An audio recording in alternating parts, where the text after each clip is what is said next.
Hey everyone, here we are once again with a Faction Warriors run. Now depending on which side of the former US of A you're on, the Brotherhood Knight is a different unit. Out in the east they are power armor wearing warriors, but here in the west they're technicians, scouts, and can serve as soldiers too, although they don't wear power armor, and that's precisely what's going to give this Brotherhood unit a massive advantage over others of the same faction, but we'll cover that here in a sec. Here's the special allocation we use for every Faction Warrior. 5 Strength, 5 Perception, 8 Endurance, 1 Charisma, 4 Intelligence, 7 Agility, 10 Luck. As our goal is to get to 100 speech as quickly as possible, yeah, 10 Intelligence would net us more skill points, but we actually don't have to put that many in, because 4 is all we need for the perk Educated, which we take at 4th level. We have a bit more health thanks to our high Endurance, and we crit quite a bit with that 10 Luck. Our tag skills are Energy Weapons, Medicine, and Speech. Our traits are Logan's Loophole and Skilled. As always, we're trying to engage in as few battles as possible in an effort to clear the main story as quickly as we can. Naturally, we'll have to get into some battles, and Hoover Dam is one huge battlefield. As such, for today, our unit has the following gear. The Knights actually do have more than what the wiki provided, so I borrowed from Senior Knight Lorenzo's arsenal as well. We have some decent energy weapons, namely that Tri-Beam rifle, and the Zap Glove is always a welcome addition. This unit excels in close to mid-range combat, and gotta say, it's been a really long time since I used a Tri-Beam rifle. It uses 3 microfusion cells per shot, so gotta be real careful with that. Now, in case you're new, just know that we are allowed to use the Varmint Rifle given to us by Sunny Smiles during the first stage of the tutorial. It's all we do as far as the tutorial is concerned, and we do it because we unlock the in-game cutscene with Joe, Cobb, and Trudy, which is essential for our routing. Speaking of which, after we sell a chunk of our inventory to Chet and clear that first part of the tutorial, hitting up the Good Spring School is our first order of business. With the Zap Glove, we can make easy work of the mantises inside while we secure the safe and obtain the Stealth Boy inside. It's imperative that we pick the correct dialogue option when talking to Sunny Smiles, so that she gives us the free Locksmith Reader's Guide. This is the only time in any of these runs we'll need to make any lockpick check, though I do like to break into the Prospector Saloon for additional experience points. Since XP is kinda hard to come by in this type of run, skill checks that yield experience are always a welcome boon, as the massive majority of XP that we're gaining is gonna come from progressing in the story, which means basically once we hit New Vegas and take care of Benny, loot the Platinum Chip, all that good stuff, we're gonna get an absolute surge of experience points. And once we dispose of Joe Cobb, we get our second Stealth Boy, and it's on to Hidden Valley. Discovering it by passing through the little passage with the Bark Scorpions might take a little bit longer, but these little guys give us great XP for this point in the game, and their glands can sell for upwards of 19 bottle caps with our current Charisma score. This does add up, as we'll need to make a supply run at some point to make sure that we can survive the trip through Hoover Dam, and getting a couple stim packs and a Med-X from the New Vegas clinic for the Boomers and Ellis artillery barrage also never hurts. Most importantly, as we go through here before discovering Hidden Valley, we'll hit level 2. If we play as a male unit, we take Confirmed Bachelor. If we play as a female unit, we take Black Widow. The 10% damage buff to male units is pretty awesome in these runs. That and Bloody Mess at level 6 makes Hoover Dam a little bit easier. Next order of business is to get to Red Rock Canyon early, and to do that, we're going to go through Cazador Pass, and while we do so, let's touch upon an earlier point. I said that the Brotherhood Knight has a massive advantage over other units in the same faction, and that's because the Recon armor does not count as faction armor. While it is medium, which is why I removed it despite the sneak bonus to pass through the area, and it lowers our speed a bit, we don't have to worry about NCR units attacking us. When we play as the Scribe and the Paladin later on, though, that's a different story. Now that we're at Red Rock Canyon, we'll talk to Papa Khan and make our way on to our first big battle. Now, in case you're new here, I talked to Papa Khan because although the wiki says you have to just explore Red Rock Canyon to make contact, that never works for me, so in Faction Warriors, this is what we do.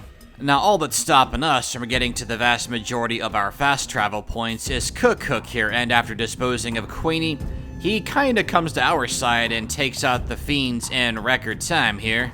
Quite the sporting man, because he's left a couple alive for us, and we take him out right away with our Tri-Beam rifle. Been so long since I've used this weapon, I forgot how powerful it was. And I really do mean that we take out Cook Lickety Split here. Now, this guy's pretty tanky, except when you have a Tri-Beam rifle, apparently. He's also got plenty of gear that we can sell for our Hoover Dam supply run coming up a little bit later. Next up is good old El Dorado substation. I'm gonna explore that and then move on to the Field Shack. Now, we've gotten a couple of fast travel points, including the Gun Runners, where we sold a lot of our stuff, the New Vegas Clinic, where I like to take our supply run. There's always a lot of stim packs and medics there. And hey, this guy right here, George, boy, can contribute to our cause because we know this guy drops 427 bottle caps. We get double XP off of him as well, passing the speech check and killing him. He's great to kill if you are in fact doing the credit check. A credit check is 2,000 bottle caps at 427, that's just over 1/5. Having cleared the barrage, no problem, we talked to Mother Pearl, satisfying Yes Man's criteria of making contact with the boomers, so we're going to steal from the elderly. You know, it's a good thing we don't have to ever come back here. We're gonna stop in a free set and talk to our boy Dixon here, and Dixon has a lot of chems that we need for our day tripper. Part of the reason why we took Logan's loophole is not only do we never have to worry about addiction, but day tripper stacks with Logan's loophole. Once we take him out and chem up, we don't have Day Tripper just yet, although very soon.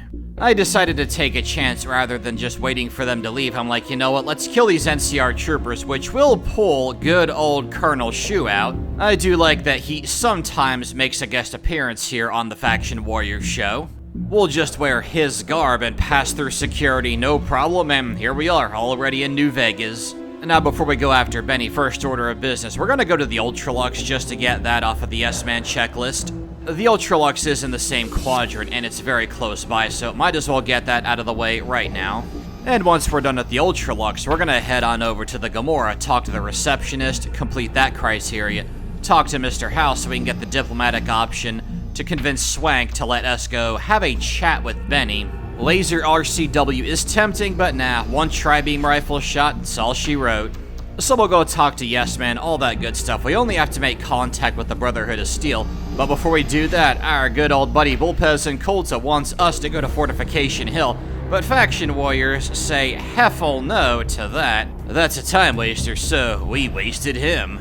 And now, I decided to change things up a little bit. We could go for Mr. House right now. However, I'm thinking let's go ahead and just get the Brotherhood of Steel out of the way. We'll do McNamara's little fetch quest with Ranger Dobson here, pass the speech check, get a little bit of XP, and then we're gonna head on back to the Lucky 38. It's kind of funny in editing because I'm not used to going in this order. I was like, wait, did I forget to record that? Well, apparently I didn't, thankfully. Jumping forward really seems to confuse the Securitrons as well. I don't think we took any damage from that. We take out House with the Laser RCW, and next up is El Dorado Substation, round 2. Now we can guarantee that we don't get attacked by wearing the disguise that good old Colonel Shu graciously offered us earlier on. Yeah, I say earlier on, that was a couple of minutes ago, and we're already about to go to Hoover Dam. Now, before the battle, we did stop at the New Vegas Clinic and cleaned out Doc Usanagi's supply. While I'd like to claim that's true, it's more like she cleaned out our bottle caps, but because this is a one-off, well, the followers of the apocalypse are a little bit better off. Actually, no, they're not. The Faction Warriors ending is horrible because the Fiends are the ones who come to dominate Outer Vegas, so, well, I guess you gotta sacrifice one wasteland in the name of... Well, these are not official speedruns, so we'll call it friendly competition. And I gotta say, our recon armor is coming in real clutch here. The damage threshold on recon armor isn't too shabby, although apparently these guys forgot what headshots are because, well, we're not wearing a helmet of any sort. Because that one Kenturian backpedaled like he's a newbie hunter from World of Warcraft, well, we took out these guys lickety-split and can go and make our way to the control terminal. Oh no, wait, hold on. Okay, now we can get to the terminal. And one wonderful gift from the courier stash is Bleak Venom for the 2 heavy troopers guarding it. The Bleak Venom seems to kill them in record time. And no, I have no idea why Obsidian chose to nerf those 2 guys in particular. And not that we need it anyway, our Zap Glove is pretty strong against those guys. Alright, next up we're going to install the override chip and then make our way to that fun little switch to turn Hoover Dam into Happy Festival fireworks. And I gotta say, as we make our way there, I am pretty darn excited for Season 2 of Fallout. Is anybody else excited for that? Man, I cannot wait, man. Seeing the Mojave on the big screen, that is gonna be awesome. After hitting that switch, we're gonna make our way outside, and our buddy Joe Cobb really is the unsung hero of Faction Warriors because he makes this giant skip possible.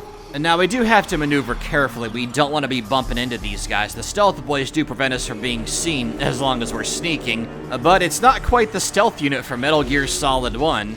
And as we make our way to the leg gate, you might have noticed at the start of the run, I named this unit MO Wisdom. That's short for Mark of Wisdom. He leaves a lot of comments on these videos, and I enjoy reading all of them, so I thought this would be a cool way to shout him out. So, hey, hope you enjoy your performance here in Faction Warriors. I like to think that the Brotherhood Knight is doing well by your name. Actually, we can check that here in just a minute. Now, because we have long since hit 100 speech, and we have Logan's loophole, so no addiction to suffer from, and our charisma's already 1, so we can't really be penalized on that. We'll walk on up to Legate Lanius and talk him down. That's a nice little change of pace because we usually murder him in a number of ways here in this channel. While battling him as Benny is my favorite in terms of cinematic, I think the funniest kill we have on Lanius is our Grandma Sparkle run. As we go and flip through the options here, Lanius is like, okay, Faction Warriors is over. Great, I'm gonna go to my tent so that I can plan for the next time you try to beat me. What do you mean try to beat you? We always beat you, man. We'll cut past Oliver because nobody cares about that guy, and we can check our in-game time here, which will lead us to our total results right about now. I have to say I'm pretty surprised by this result for how slow we were moving. 1 hour, 6 minutes, and 5 seconds is pretty awesome. The Brotherhood Knight beat the Chairman by literally a few seconds, 47 if my math is right. That's 3rd place. Hope you guys enjoyed that run. We've got some other fun runs coming up like Fallout 3 Broken Steel as Amada Almodovar and Elder Scrolls Oblivion as a Dark Brotherhood Assassin. Like, share, subscribe, all that good stuff, and I'll see you at the next run.